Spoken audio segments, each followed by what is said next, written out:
Namaste, Ammaji. Namaste. See you. And I heartily welcome you on behalf of Ministry of AYUSH, Government of India, and also on behalf of Morarji Desai Rashtriya Yoga Sansthan, and on my own personal behalf, I heartily welcome you and warm welcome. And because I know you don't come for such online discourses, but the affection you have towards our institute and on us, and we are so fortunate to have you, to listen to you today. And on behalf of all the viewers across the globe, I heartily welcome you. And it's my pleasure to say only few words about you. So if I go on speaking about you, it may take 1 hour. But I will just few words for the viewers who are not aware of. That's only.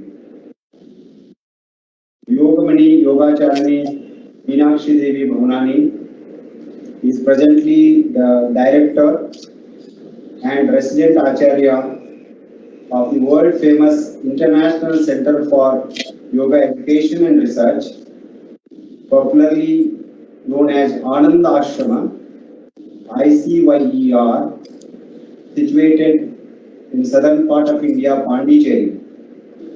Pondicherry is well-known city because of so many things. Arvindo Ashram is there, and it is also known for Ananda Ashrama, founded by the world famous Yogacharya Maharishi Geetananda Giriji. She is the Dharmapatni and senior most disciple of the internationally acclaimed yoga master, Yoga Maharishi Swami Geetananda Giri Guru Maharaj, and has devoted her entire life to his teachings and institutions founded by him. And as we know, this institute, Swami Dhiren Brahmachariji and Swami Geetananda Giriji, Saptarshi Mandal, they are all the contemporary yoga maharshis. So in those 60s, 70s, 80s, they have promoted this yoga on worldwide.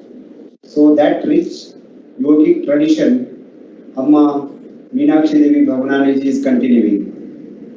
Meenakshi Devi Bhavanani is popularly known as Ammaji, as she is popularly known, considered one of the major international leader of the modern yoga movement, and is on various national and international committees, government bodies. She was also the governing body member of our institute, Morarji Desai National Institute of Yoga, and also Central Council for Research in Yoga and Naturopathy. The most important thing is she has authored 2 important books, The History of Yoga from Ancient Time to Modern Times. The first volume and second volume is published recently. They are path-breaking efforts and hailed as a defining publications on the history of yoga to date. Having trained thousands of students worldwide in the past more than 5 decades, she is considered a pioneer in bringing the classical Carnatic performing fine arts and yoga to the common people in Pondicherry. She is a guru and performing artist of Bharatanatyam. But my association goes to the early 90s with Ammaji. First, I met her in Anand Ashram in Pondicherry. The first meeting itself, it is so affectionate. We are knowing each other for many, many years. That much of affection Ammaji has shown. It was in 1991, first time I met, still I cherish those memories. This is the way how the great people identify the people around them and make them their own. The affection we have carried out after becoming I am a director of this institute in every aspects of promotion and development of yoga in the government, Anand Ashram and the international ICYER and Ammaji and Dr. Anand, they are completely with us and they helped us in many ways, especially in the research and framing in the syllabus And we all together formed a Indian Yoga Association. So a self-regulatory body of all the leading yoga institutions. Amma was the founder member and member of the governing body for more than 6 years. And now, because of her personal sadhana, the Anand is carrying out her duties in the Indian Yoga Association in other forming the body. Ammaji, it's great to see you and listen to you. And I'm so happy today.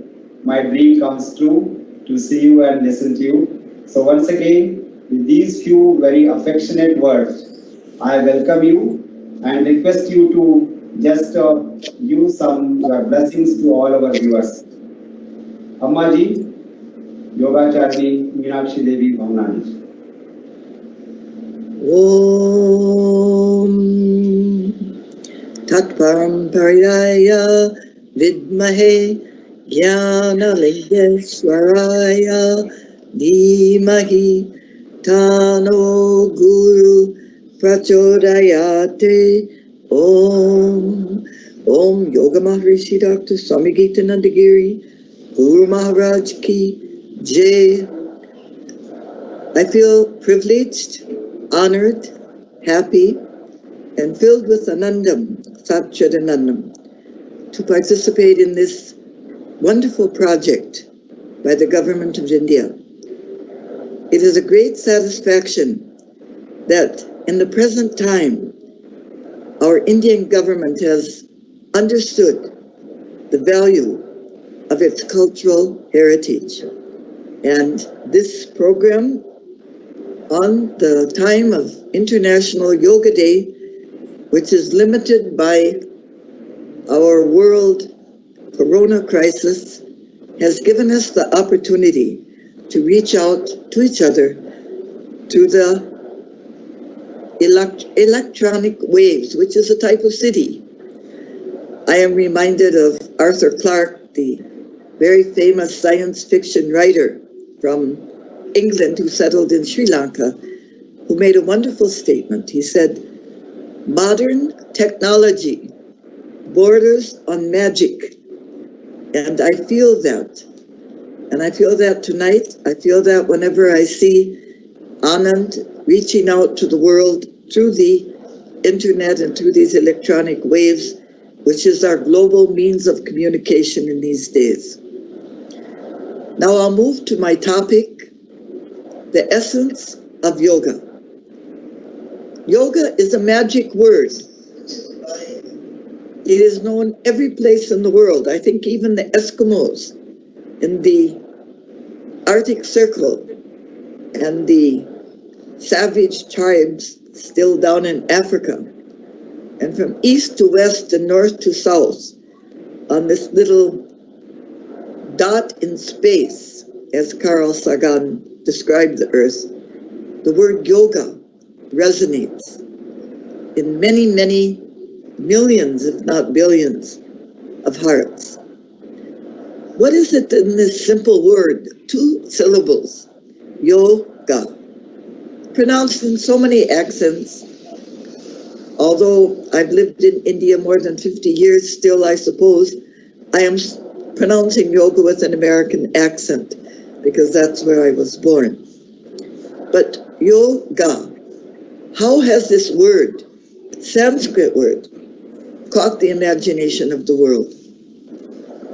What does it mean? What is the meaning of this sound? Now we have so many definitions around the world, so many people, yoga teachers, yoga schools, yoga ashrams, yoga mats, yoga perfume, yoga this, yoga that. And tonight I would like to touch a little bit on the essential meaning of this great sound. It is such a great sound that I'm sure that if you asked some people, as one of my students did to her students in China, what is yoga? The student said, oh, it's an American keep fit exercise. So many people don't even know that yoga is a Sanskrit word. And one of the points I would like to make tonight is that we must go back to the true essence of this mighty, mighty science, which has been manifested, not born, manifested in this wonderful Bharatvarsha, this now modern days called India.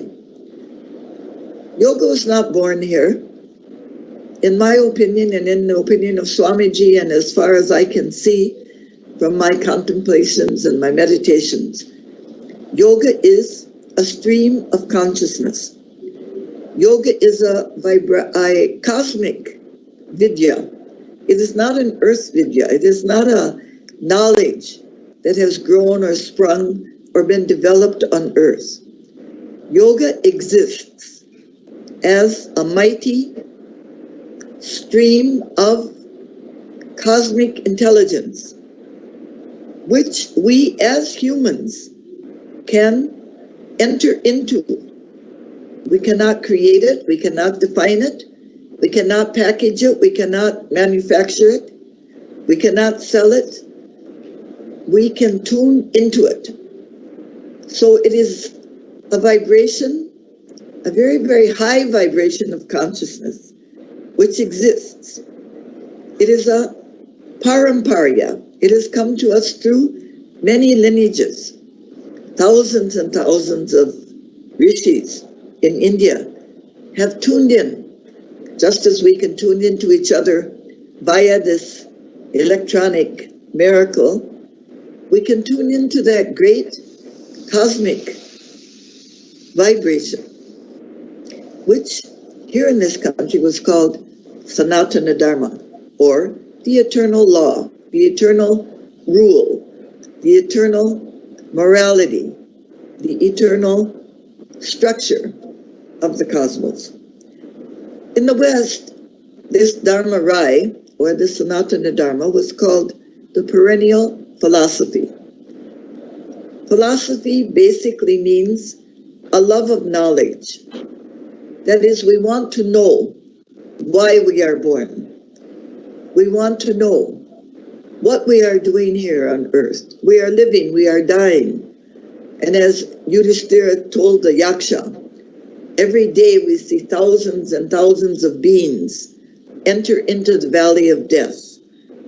And yet none of us think we are going to die. So sometimes when I become somewhat discouraged, this is not very often, maybe once in a blue moon, I think, who will carry on the essence of yoga? Will yoga become a pop art? Will it become a pop psychology or a pop physiology or a pop acrobatics? Or will it become gymnastics, or will it become a therapy? Will the essence of this great science disappear from the human consciousness? And then I think, no, something that is eternal can never be lost.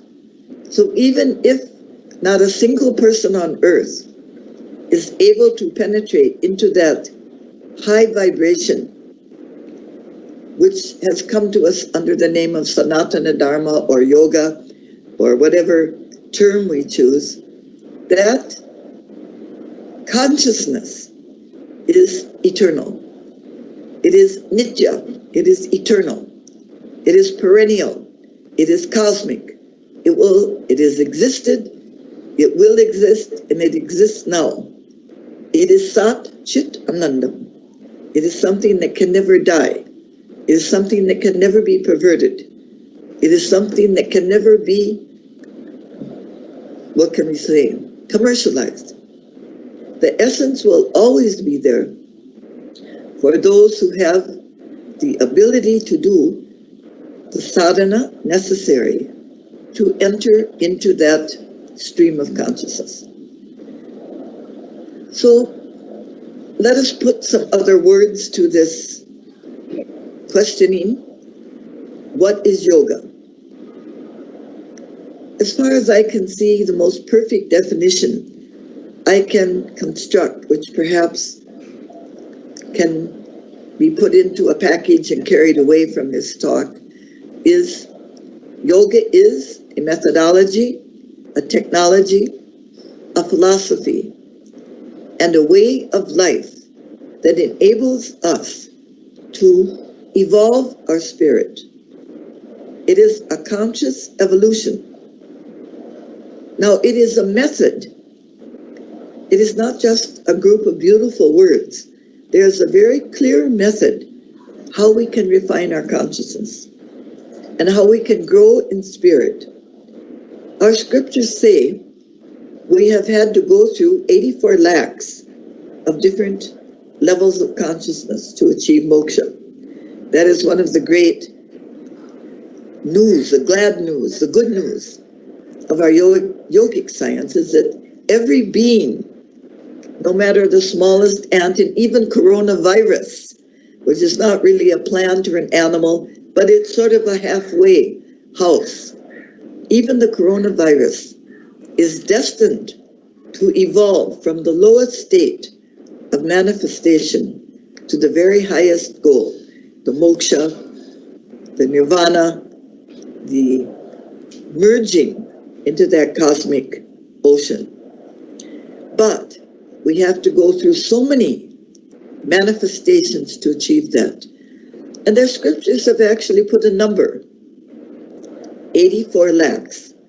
They say we have to be a virus, we have to be a bacteria, we have to be a one-celled creature, we have to be a multi-celled creature, we have to be a fish, we have to be a reptile, we have to be a bird, we have to be a mammal.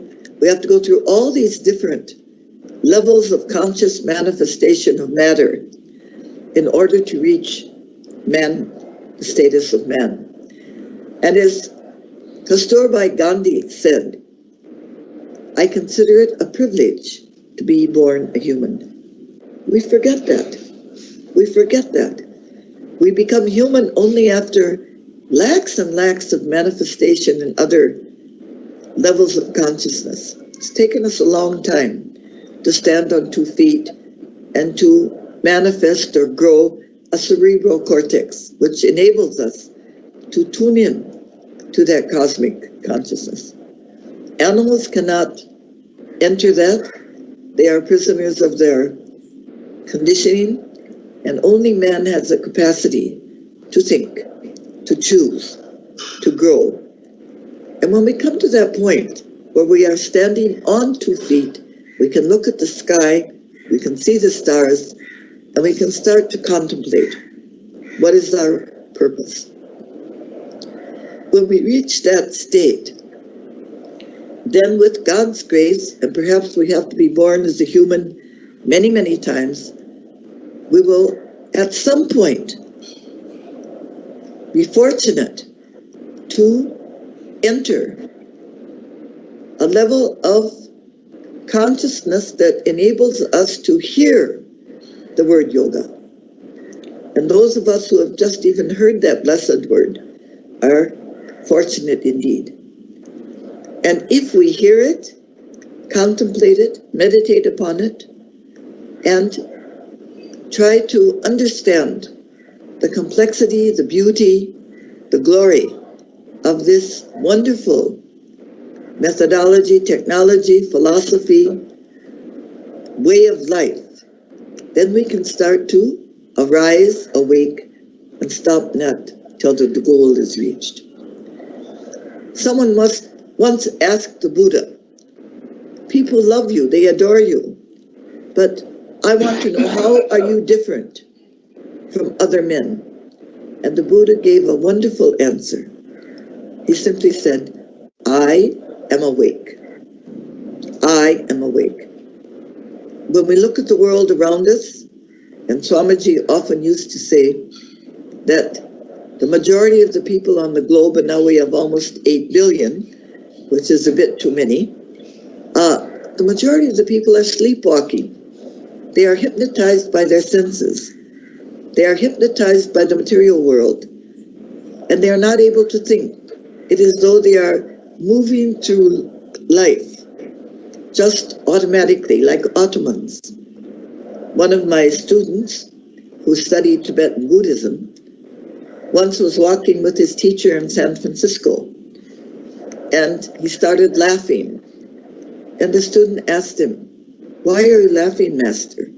And he said, "I'm laughing at all these hungry ghosts that are roaming on the street."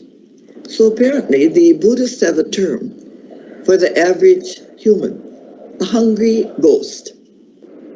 They're not able to think, they're not able to contemplate, and they're simply revolving on samskaric wheel. Now, once we awake and realize that life has a glorious meaning, and the meaning is that we as a spirit, as an individual spirit, as a jiva, have a duty to evolve ourselves to reach the highest levels. Because the yoga is just not going to come to a turtle. Although turtles perhaps are very yogic in their own way because they exist in their own state of being. And eventually in yoga we have to reach that state, which is our natural state, as Patanjali said. When we achieve the nirodha of the vritti, we will exist in our natural state.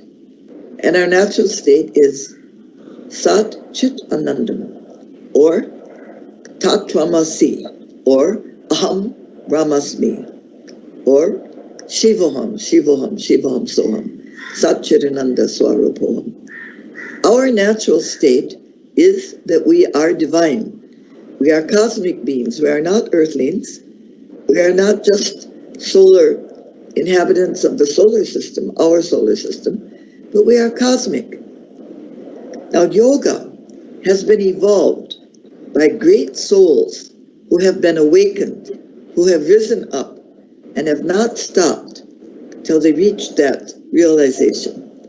And not only that, they have been compassionate enough to leave a path for us.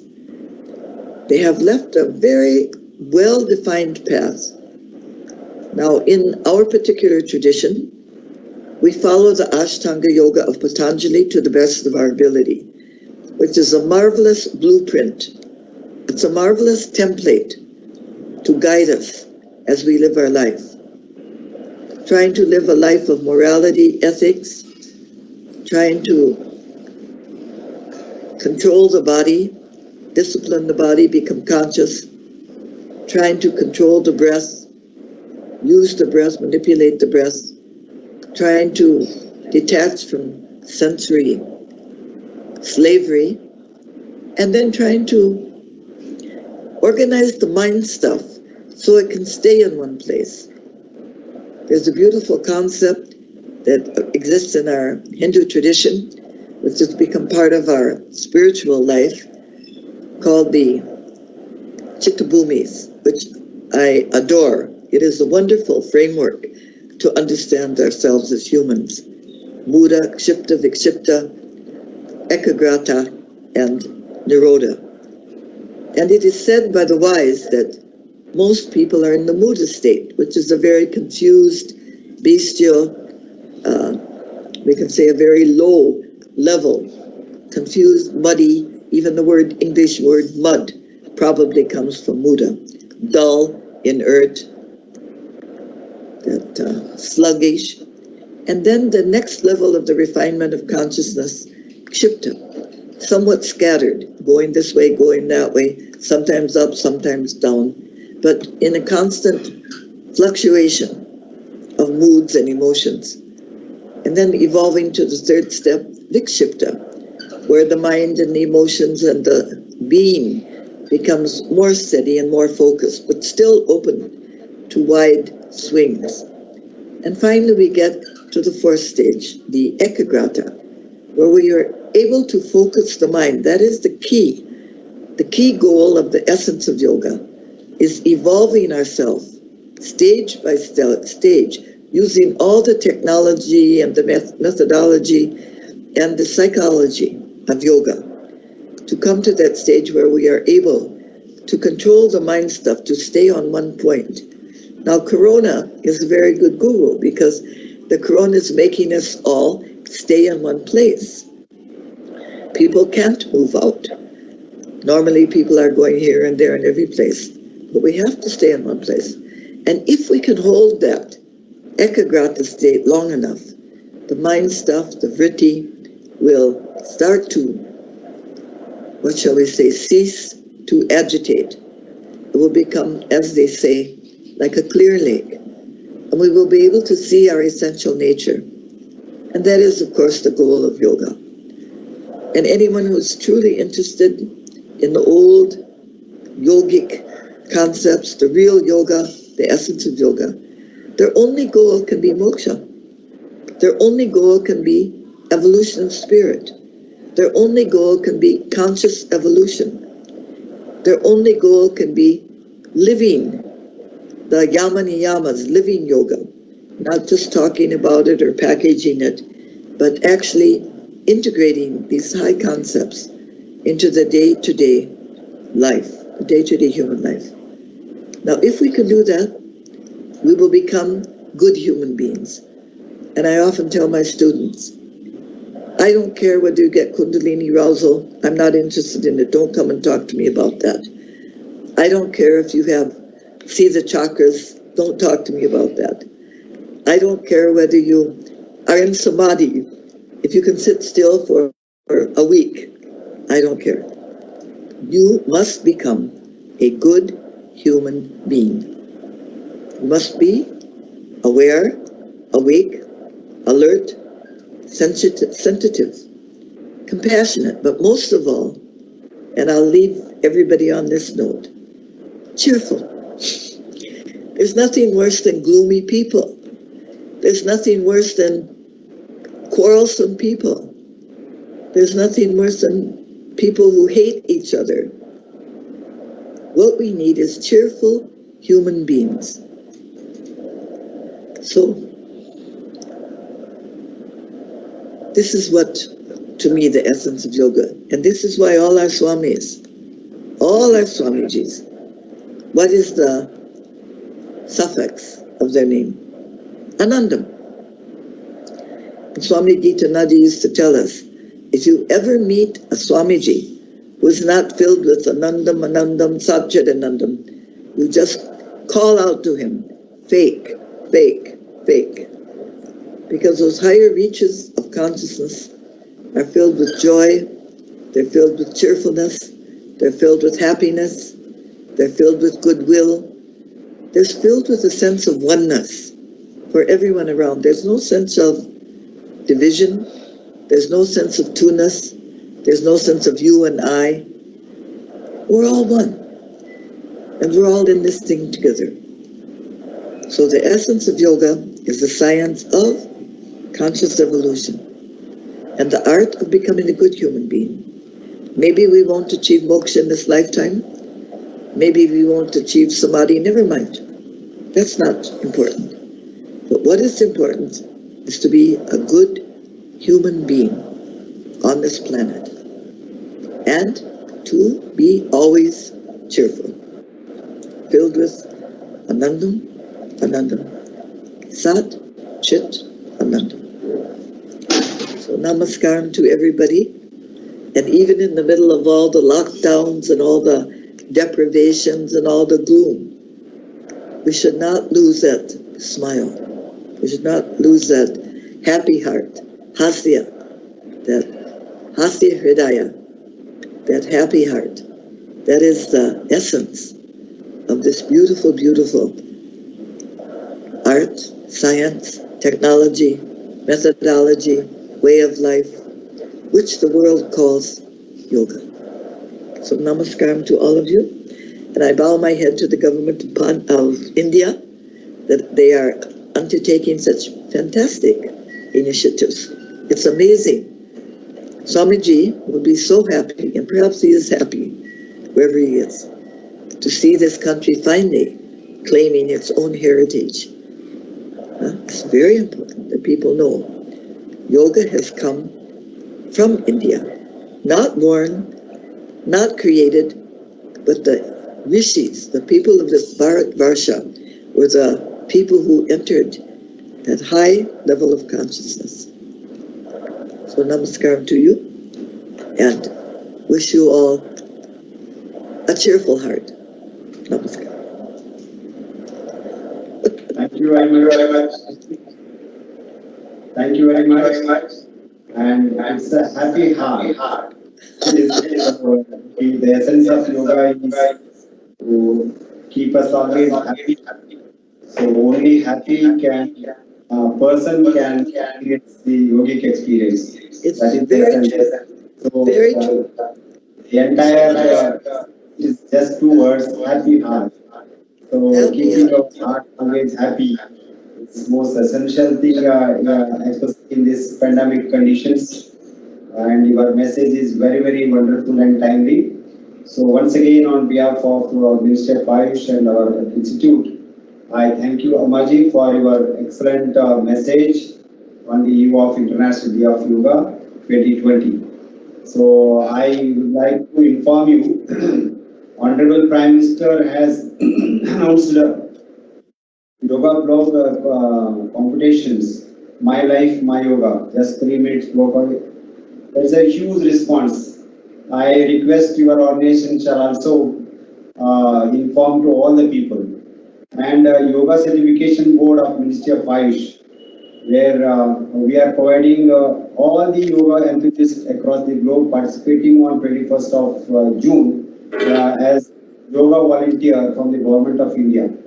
It's a very valuable certificate. And for the institutions, we are giving the platinum rating, golden rating, and for the yoga instructors, we are giving them yoga promoters. So like this, many initiatives. This year it is yoga at home, yoga with family. Still we celebrate in a very huge manner International Day of Yoga, and I seek the support of your institutions and Anand and everybody in Pondicherry shall join us, and we are as a yoga family will our responsibility is to take this message to the entire humanity. Dhanyavad. Thank you. Om Shanti Shanti Shanti.